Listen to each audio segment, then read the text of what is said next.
ଜୟ ଜଗନ୍ନାଥ ସାଙ୍ଗମାନେ। ବୋଉ ଛୋଟବେଳେ କହୁଥିଲା ଯେ ମଲେ କାଳେ ସ୍ୱର୍ଗ ଦେଖନ୍ତି। ମୁଁ ସେଇଠୁ ସବୁଦିନ ଭାବୁଛି କେମିତି ମରିବି, ମୋର ତ ଏମିତି।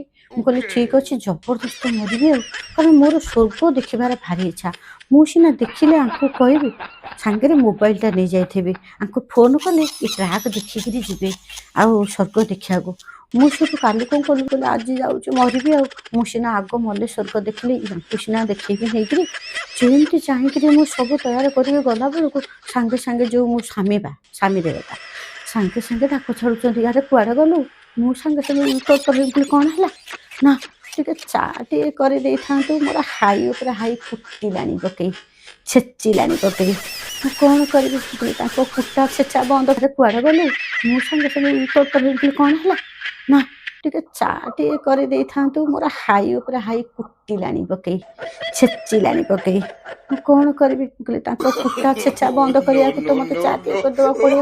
ଠିକ୍ ଅଛି, ଚା କରିକି ଦେଲା ପରେ ଆଉ ମୋତେ ଡାକିବେନି, ମୁଁ ଟିକେ ଅଚିନ୍ତାରେ ମରିପାରିବି, ସ୍ୱର୍ଗ ଦେଖିବି ନା। 3 ମିନିଟ୍ ଯାଇନି, ଚା ପିଇ ଆସିକି ମଲେ ସ୍ୱର୍ଗ ଦେଖିବି, ତମେ ମତେ ମରିବାକୁ ଦଉନ। ପୁଣି ସାଙ୍ଗେ ସାଙ୍ଗେ ଆସି କୁଆଡ଼େ ଗଲୁ ରେ?